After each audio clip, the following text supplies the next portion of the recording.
morning, y'all. A little after 7 a.m. and I am heading to San Diego. I've long said that I would record one of these trips for some of you. Whether this ever sees the light of day or not, I don't know. But here we are, heading to San Diego for the Equipment Tool Institute ToolTech 2025. And so you guys are going to ride down the mountain with me. It's like I said, about 7 o'clock in the morning. Wonderful time to be heading down the mountain because it is just so beautiful as you go down through there with the sunrise and whatnot. So you guys hang on and let's go for a quick little ride. Let's go see what we can get into in San Diego. You know, I share with people all the time that I believe ETI is an important component of our industry. And there's a lot of reasons for that, but I think the primary reason being is they have such an impact on our industry as a whole. And many people don't even know they exist and they don't understand what it is that they do, but they're kind of the reason that we have scan tools. They're kind of the reason that we have access to the equipment that we have today. If it wasn't for them, I don't think that we would have nearly the capabilities that we do to service automobiles. We need to pay them great homage or great respect because, you know, about 90% of the tools that you get on the market that involve working on a automobile as far as scan tools and equipment, man, 90% of it goes through them. You know, people ask me all the time, like, what is it about ETI? Because I'm always talking about how special ETI is. You know, at the end of the day, it's really that they have a tremendous impact on our industry. Many people don't even know they exist, don't even know what they do, but a lot of the tools that you see in the market, a lot of the scan tools, a lot of the equipment that you would be servicing an automobile with, you have access to because of ETI. They've got other meetings and other training events, but those are really kind of internal deals. They're not really designed for the industry to attend. Once a year, they do a show called ToolTech, and this year ToolTech 2025 is in San Diego. And it usually is somewhere in Southern California. I think last year it was in Costa Mesa. The year before that, it may have been, I think it was in San Diego, and then it was, before that it was in New Mexico, before that it was in Austin. But here lately they've trended towards Southern California. Is it an event for everyone? No, probably not.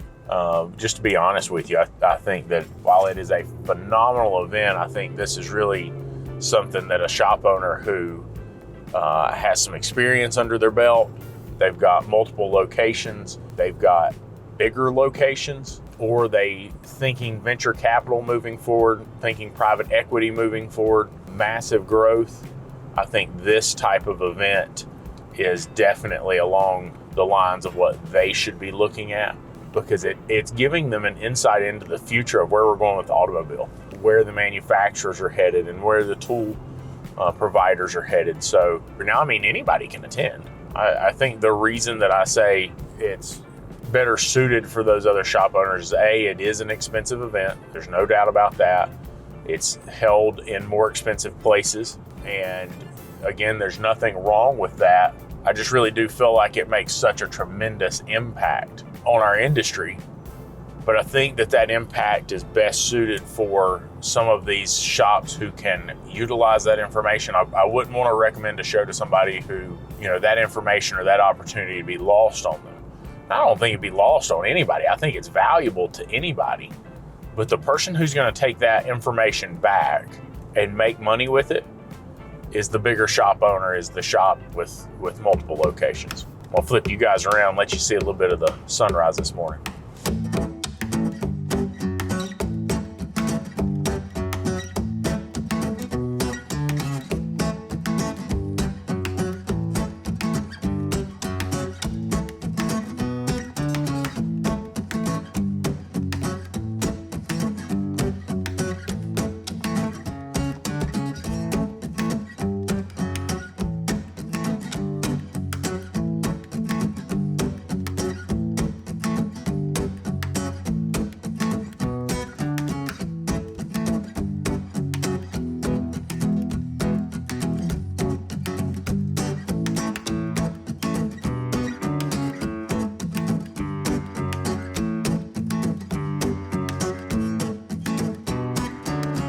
Welcome to Charlotte Douglas International Airport, y'all.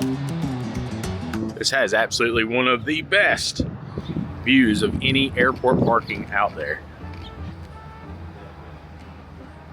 You can see the whole Charlotte skyline from the top deck of the hourly parking garage. It's pretty awesome.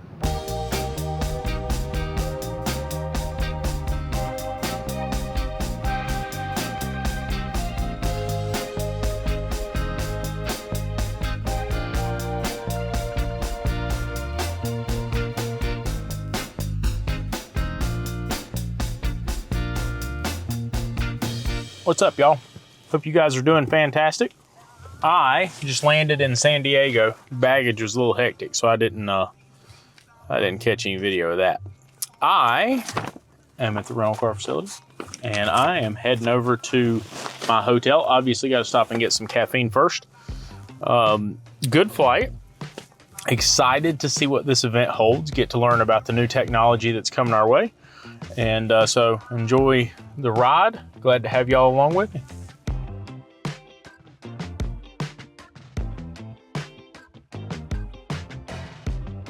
Hello, how are you? I'm good, how are you? I'm good. There's the contract.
See if they got what we're looking for.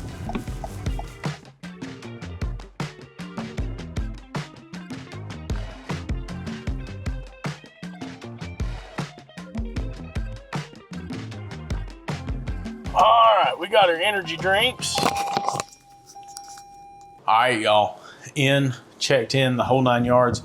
Give you a little tour of the room. Now, a piece of advice for you, if you're going to travel, and you're going to go to conferences, things like that. One thing I will tell you is make sure you plan for the parking cost. This particular resort, this is the second time we've been here, and it's $55 for valet, and it's $25 with the discount code that you use with your booking through the group discount. Something else to think about is if you have special requirements for your beds and whatnot. So you have to have a king, or you have to have twins or doubles or whatever. If you're booking in a group room rate, you need to make sure you call and ask for a particular bed. Now, for me, it doesn't matter. I don't care, right? But if you were to have things that you had to have that and there was no other way around it, then you should definitely call and ask, because most of the group rates or most of the event rates, they just take whatever room they've got and they give it to you. And you shouldn't wait until you get there to ask for it, because if you wait till you get there, it's too late. So last time I was in one of the villas, and but this is just as nice. This morning in the group, I was reading some comments, and I saw where a great member of the group had commented that their manager had said, speaking to a group of employees, that they didn't care.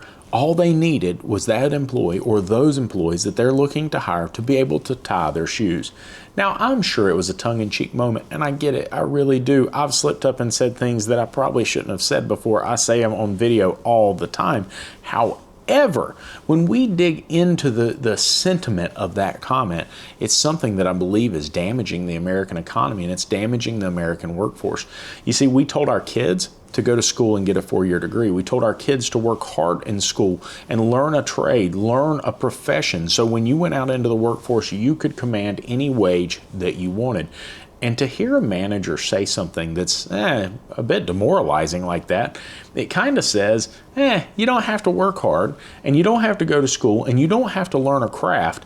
You can just show up and do whatever, and we'll clean up the mess. We'll clean up the comebacks. We'll clean up the warranties.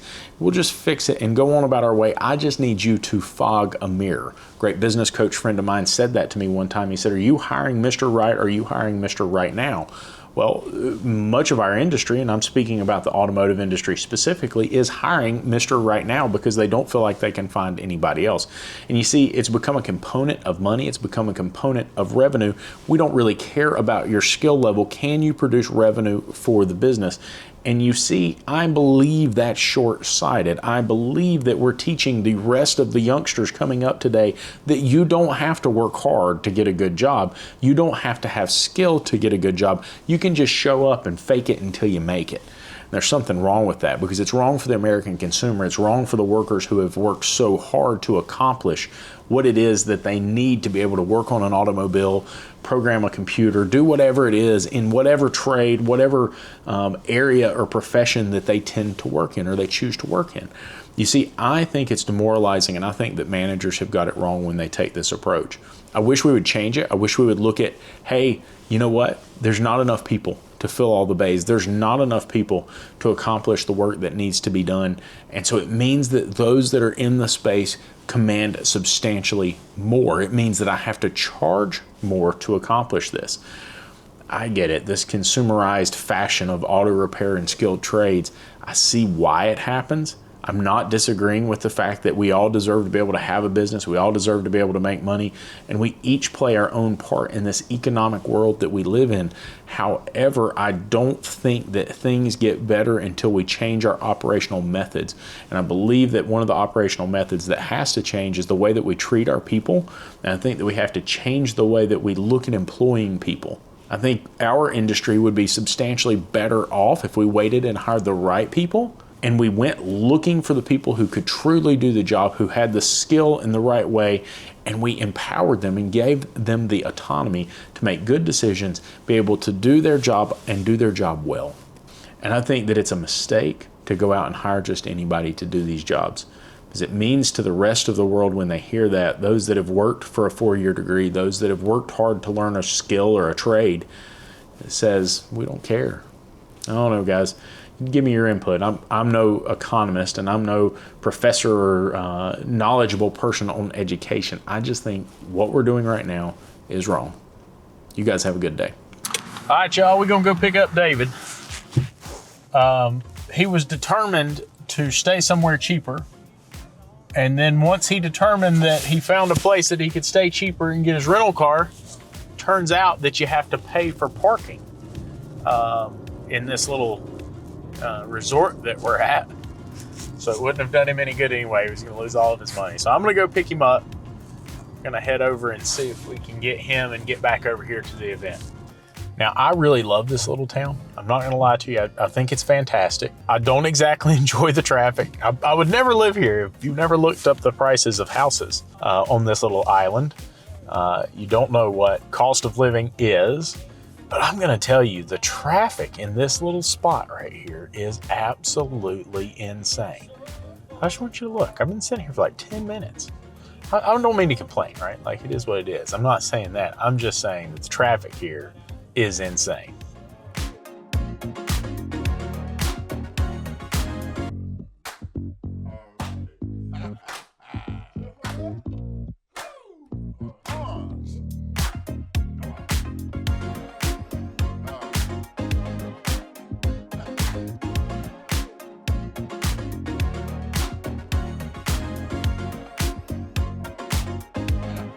All right, I've texted David, and so you guys are going to get to see what this looks like. I'm curious how long it's going to take, right? Sometimes this is a 2-minute process. Sometimes this is a 35-minute process. Just depends on David's mood at any given time. Now, I should point out that the deal is that we were supposed to be at a meeting at 1, It is 1:30 right now. And I messaged him and I was like, hey, dude, are you going to drive yourself? And I didn't get a response. And then he messaged and he's like, hey, here's the address. Come pick me up. Oh, that's half the fun of all this, though. As many of you know, I've been taking that medicine that's supposed to help me not eat as much. And as a result, I will screw up and I will eat too much now and then won't end up eating dinner. Sorry, cussing somebody. It won't even be. Hey, come on, that's part of the conversation here. What are you doing?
downstairs and I made myself a good breakfast. And then I heard him getting up.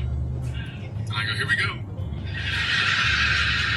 It's game time. Talking about China, not necessarily on a lot of people's radar here because of the tariffs. Talk about tariffs as well. But any of the stuff that was in my intro, but we're investing in early stage companies. The actual headset itself. Demos can be completed seated or standing. 693. Go ahead and get inside them. All right, so we've got the podcast room all set up, ready to go. Stepped out of the conference here for just a minute. Some amazing stuff being talked about in the conference and some things that I think really kind of lend themselves to where our industry is going as a whole. But it's really been interesting to see some of the things that have been brought up and some of the information that's been dropped in this, especially when talking about the shift in policy and how it's affected the car manufacturers, the part manufacturers, the training companies, augmented reality and virtual reality in training. Man, that was a really awesome iCar presentation. If you've not checked that out, you need to go do it. Take a look here. We're gonna get recording here soon. We're not gonna record as many episodes at this show because we've got a full schedule with the presentations in the mornings. But we're gonna record from 1 to 5 each day. Maybe a little bit later if we get some folks who wanna record a little bit later, but here's the setup and we're excited to get started here.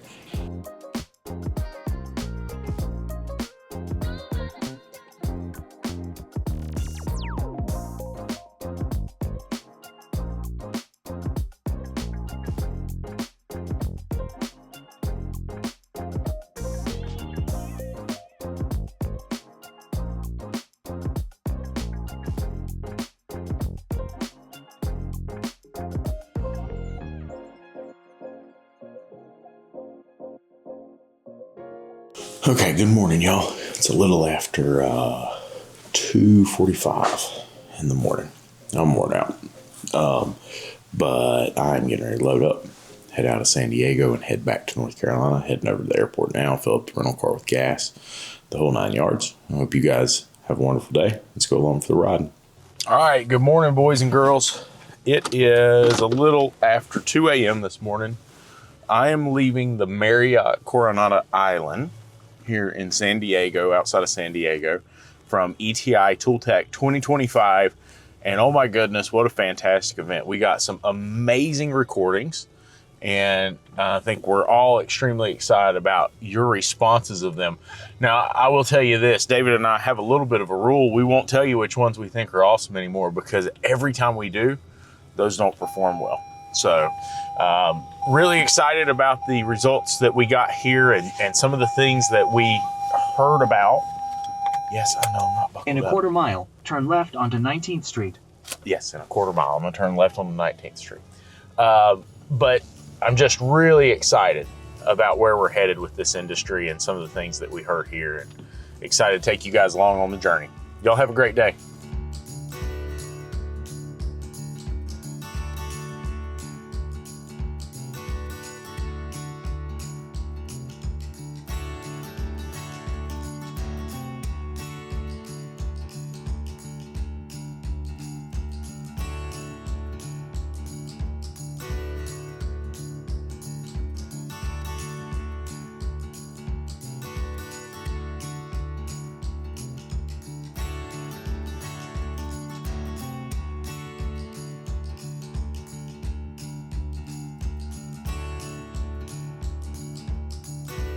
All right, that's it, boys and girls.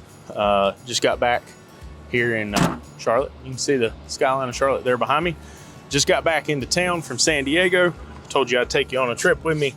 And so here we go. Talk about a wonderful trip. We picked up a lot of really great information and learned a lot about our industry and about where we're going from here. And I hope that the episodes that we got this week enlighten you and give you information and give you the ability to run your shop even better and more efficient than you have in the past. You guys have a great day.